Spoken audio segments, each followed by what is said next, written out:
When someone dies, there's an inheritance left behind, or not, for those that are left behind. And in politics, this is no different. When there's a changing of government, the new government is dealt grappling with what is left behind by its predecessors. And when UPND came into power, they were facing an enormous debt that was left behind by the previous government. As of today, we've reached a 94% milestone of debt restructuring, which is a massive victory, by the way. But as we sit here in 2026, we can't help but having to ask, where did that infrastructure money go? For years, the debt crisis meant that no one would lend money to us, either at all or at a favorable rate.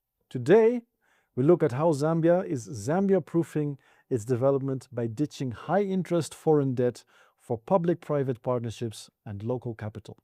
Stay tuned. Why do ratings matter? When S&P upgraded Zambia to CCC+ and removed the selective default tag, it was a gatekeeper to capital. Here's the bank effect. Under default, local banks had to hold massive capital buffers, making your business loans very expensive. Now, a better rate means a more stable kwacha and cheap credit, or cheaper credit I should say, for everyone. It stops the price of cooking oil and fuel from jumping every other week, or every day sometimes for that matter. And this is not the only smart thing that they did. There was another smart pivot, and I'm talking to you about why augmenting the IMF deal was key. Here's the move. In 2024, the government augmented the IMF deal by 30%, which was $385 million.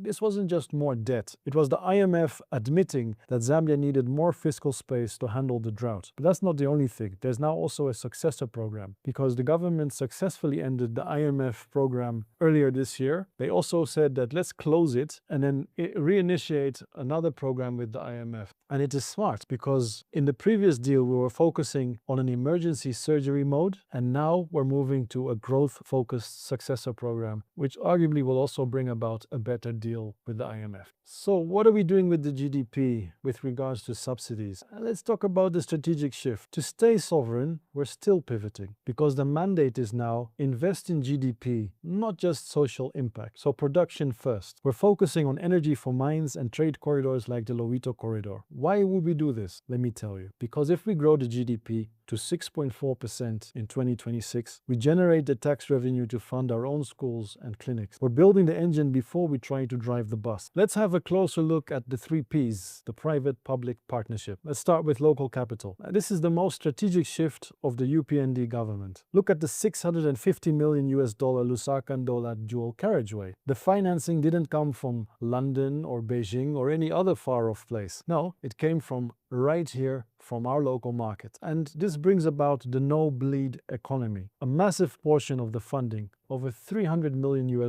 was signed with NAPSA, alongside local players like Indo-Zambia Bank and NatSave. And this is the win. Because the money is borrowed from within Zambia, the interest payments stay within Zambia. Instead of bleeding dollars out of the country to pay foreign banks, we're paying interest to our own pension fund. We're literally using our own savings to build our own roads. Like they say, local is lacquer. In the next episode, we will talk about the Eurobond buyback. But before we do that, I have a question. Do you think this PPP will reduce corruption and increase the lifespan of the roads? Have an Indaba in the comments. In the next episode, we will talk about the Eurobond buyback, which was a severe victory lap in debt management. So stay tuned for the next one. And as always, subscribe to Business Indaba. Cheers.